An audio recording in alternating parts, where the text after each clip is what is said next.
नाज़रीन, अदालत का बड़ा एक्शन, मरियम नवाज गिरफ्त में आ गई।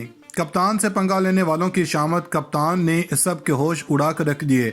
इमरान खान को घड़ी चोर कहने वाले ही पाकिस्तान के सबसे बड़े चोर निकले। अदालत ने सारे नून लीग के होश उड़ा कर रख दिए। नाज़रीन, आप टीवी पर रोजाना की बुनियाद पर सुनते हैं तोशाखाना तोशाखाना तोशाखाना, और हुकूमत कहती है कि इमरान खान की इस तोशाखाना की वजह से कितनी बदनामी हो गई है और पाकिस्तान की मईशत बर्बाद हो गई है। लेकिन आज अहम खबर आई है कि लाहौर हाई कोर्ट ने वफाकी हुकूमत से कहा है कि अब तक जिसने तोशाखाना से जितने तहफ़ लिए हैं इनकी तफसीलात दे दें।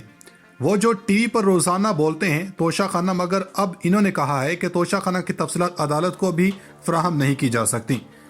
इन्होंने कहा कि ये बहुत ही खुफिया मामला है, तो जाहिर बात है कि ये वहाँ पर भी नहीं आना चाहिए। तहाँ वफाकी हुकूमत के वकील के बावजूद अब सूरत-ए-हाल ये है कि लाहौर हाई कोर्ट ने कहा है कि 16 जनवरी तक आप तफसीलात पेश करें और इसके बाद अदालत देखेगी क्या करना है। अब आपको यहाँ से अंदाज़ा हो जाएगा कि तोशाखाना के अंदर इन्होंने क्या लूट मार की और आपको टीवी के ऊपर और लोटा सहाफ़ियों के ज़रिए क्या करने की कोशिश करते हैं। दूसरी जानब ये कहा जाता है कि इमरान खान असम्बली तोड़ें, हम इलेक्शन करवाने के लिए तैयार हैं। हम आपको सर्वेस बताते हैं मुख्तलिफ इलाकों के जिनमें ये इमरान खान के करीब भी नहीं है। इस्लामाबाद के अंदर 31 दिसंबर को इलेक्शन होना था बल्दियाती, लेकिन आज 19 दिसंबर को अचानक वफाकी हुकूमत को याद आया कि इस्लामाबाद की आबादी बढ़ गई है, तो यूनियन कौंसिल की तादाद 101 नहीं बल्कि 125 होनी चाहिए। 101 में से 17 यूनियन कौंसिल्स ऐसी हैं जहां पर नून लीग के उम्मीदवार नहीं मिले खड़े करने के लिए, यानी कि वो लोग ही नहीं हैं जहां पर इलेक्शन लड़ने वाले लोग मिल सकें। वफाकी काबीना ने इसकी मंजूरी के लिए कोशिश की है, मगर इससे कुछ भी फर्क नहीं पड़ने वाला। इन यूनियन कौंसिल्स के अंदर उम्मीदवार नहीं मिलेंगे। अब ज़रा एक और ख़बर सुन लें, चूँकि आपका ध्यान इमरान खान पर यह मईशत, ये डिफ़ॉल्ट वाली ख़बरों को छोड़कर वज़ीर-ए-आज़म ने टीम को इमरान खान के खिलाफ केसेस तेज करने की हिदायत कर दी है। अब अंदाज़ा कर लें इनकी तरजीहात हैं क्या। कहा गया कि नवाज शरीफ वापस तशरीफ लाना चाहते हैं। अब दिसंबर से बात जनवरी में चली गई है और जनवरी के आखिरी 10 दिनों में वो आएंगे, ये कहना था नून लीग के ज़राए का, और इन्हें कहा गया कि 190 पर पेट्रोल लेकर आएँ। मगर अब लेटेस्ट खबर ये आई है कि नवाज शरीफ ने 21 जनवरी को पाकिस्तान आने का ऐलान किया है। मरियम सफदर और कैप्टन सफदर के बेटे भी साथ होंगे और वो लाहौर नहीं उतर रहे, जिसका मतलब ये है कि असम्बलियाँ टूट जाएंगी, वरना ये कहते हैं कि हमारी हुकूमत है या नहीं, हम लाहौर उतरेंगे। इससे अंदाज़ा कर लें कि ये उसी तरह शायद सरकारी जहाज़ में आएँ और चीज़ें बेहतरी के लिए करें।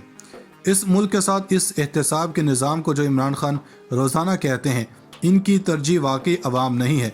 ये पेट्रोल को सस्ता करने के बारे में ये सिर्फ ये चाहते हैं कि सियासी स्टंट खेलना चाहते हैं। आया नवाज शरीफ आया, पेट्रोल की कीमत कम लाया, यानी ये गेम है सारी। मगर खबर सुनने के एहतसाब अदालत के जज जो अहम केसेस की समाअत कर रहे थे, आज इस जज का भी तबादला कर दिया गया। जरा अंदाजा करें, इस एहतसाब अदालत के जज हैं, इनके पास साबिक सदर जरदारी, फरियाल तालपुर, शाहिद हकान अब्बासी और मिफ्ता इस्माइल और दीगर के थे। अब वजारत कानून ने स्पेशल सेंटर तैनात कर दिया है, जिसका मतलब यह है कि अब वहाँ पर इन लोगों को भी रिलीफ देने की तैयारियाँ हो चुकी हैं। अब सूरत-ए-हाल इस वक्त यह है कि हुकूमत इलेक्शन की तरफ आने का नाम नहीं ले रही, और यही बात शेख रशीद कह रहे हैं कि हुकूमत इलेक्शन से राह फरार इख्तियार कर रही है। इन्होंने कहा कि पीडीएम के पास ना वोट है ना सपोर्ट है, सिर्फ और सिर्फ नोट चल रहे हैं। अंदाजा करें कि एक तो चौधरी परवेज इलाही वाला इंटरव्यू है, इसको अपनी तरफ करने की कोशिश की। हमने पहले भी बताया था कि चौधरी परवेज इलाही ने कहा कि हम शरीफों के साथ नहीं जा सकते, लेकिन खबरें ये हैं कि चौधरी परवेज इलाही को ऐसे बयानात नहीं देने चाहिए थे। अब कहा जा रहा है कि जुमे से पहले वो असम्बली गवर्नर को भिजवा दें, मगर ये सिर्फ टीवी का प्रोपेगेंडा है। ग्राउंड रियलिटी ये है जो चौधरी परवेज इलाही ने खुद कहा था कि हम चाहते हैं कि एक कमेटी बना दी जाए जिसको लेकर चलें। तहरीक इंसाफ ने भी कहा कि ये इनकी पार्टी है, ये इनकी अपनी टेक है। अब इमरान खान ने सीट एडजस्टमेंट की मंजूरी दे दी है, यानी इसका मतलब यह है कि असम्बली तोड़ने से पहले वो वाज़ेह अंदाज में बताएंगे कि देखें ये सीट एडजस्टमेंट है, इस पर हम डन कर रहे हैं, कोई गड़बड़ नहीं कर रहे। दूसरा, अंदाज़ा कर लें कि ख्वाजा साद रफीक जैसे लोग ट्वीट कर रहे हैं कि चौधरी साहब असम्बली ना तोड़ें, ये इमरान खान को बाद में आपको पहचानने का भी नहीं। उधर नाज़रीन करम, जिन तब्दीली की हवाओं का हम जिक्र करते रहे, हवाएं चल पड़ी हैं। 6 महीने बाद पीडीएम इंतखाबात करवाने के लिए तैयार है। गवर्नर राज की कोई तैयारी नहीं, चंद दिन रह गए हैं, नवाज शरीफ को बुलवा लें, इसके केस खत्म करवा दें, मगर कामयाबी नहीं मिलने वाली। ناظرین کرام، آج بڑی اہم خبریں ہیں۔ ہم جن تبدیلی ہواؤں کا ذکر یا تصور کر رہے تھے وہ چلنا شروع ہو گئی ہیں۔ اس کی پہلی انڈیکیشن آئی ہے۔ غلام علی جو کہ KPK کے گورنر ہیں، انہوں نے چودھری پرویز الہی سے بات کی اور کہا کہ میں گورنر راج کے بارے میں کوئی بات نہیں کر رہا، اس لیے کہ اب انتخابات 6 مہینے کے بعد ہونے والے ہیں۔ یہ پہلی سٹیٹمنٹ آئی ہے۔ PDM کے اہم رہنماؤں کی طرف سے غلام علی مولانا فضل الرحمان کے سمدی ہیں۔ آپ حساب لگا لیں کہ 6 مہینے کے بعد مئی بنتا ہے۔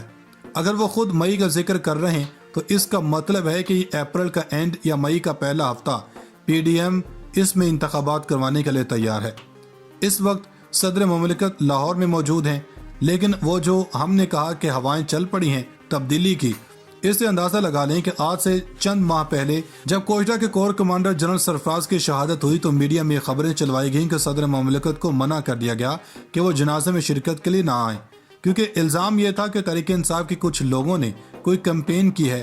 حالانکہ بعد میں پتہ چلا کہ وہ بھی کہیں اور سے آئی تھی اور تحریک انصاف کے کھاتے میں ڈالنے کی کوشش کی گئی، لیکن پھر ہم نے دیکھا کہ سارا محور اور سارا فوکس ملک میں جاری کرائسس کو ختم کرنے کے لیے وہ صدر مملکت کی طرف گیا۔ وہ 3 دنوں سے لاہور میں موجود ہیں۔ آج تبدیلی کی ہوا جو نظر آئی ہے، عمر سرفراز چیمہ گورنر پنجاب بنائے گئے، لیکن اس کے بعد پولیس نے گورنر ہاؤس کو گھیر لیا۔ عمر سرفراز چیمہ گورنر ہونے کے باوجود وہ گورنر ہاؤس میں داخل بھی نہیں ہو سکے، مگر آج گورنر ہاؤس میں صدر مملکت جو کہ PTI کے ہیں اور عمر سرفراز چیمہ سمیت PTI کی قیادت گورنر میں موجود تھی۔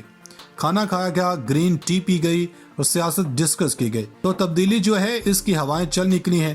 اب چند دن رہ گئے ہیں فیصلہ کن مرحلہ گفتگو اور اعلانات۔ شیخ رشید نے بھی عمران خان سے ملاقات کی اور اس ملاقات کے بعد ان کا بیان تھا، اس میں انہوں نے کہا کہ آپ بلوا لیں نواز شریف کو، اس کے کیسز ختم کروا دیں، لیکن پاکستان کے لوگوں کو ووٹ کا حق دیں۔ عمران خان سے ملاقات کے بعد شیخ رشید فرما رہے ہیں کہ نواز شریف واپس آ بھی جائیں تو کوئی مسئلہ نہیں، اگر کیس ختم کروانا چاہتے ہیں کر لیں، لیکن آپ الیکشن کروائیں۔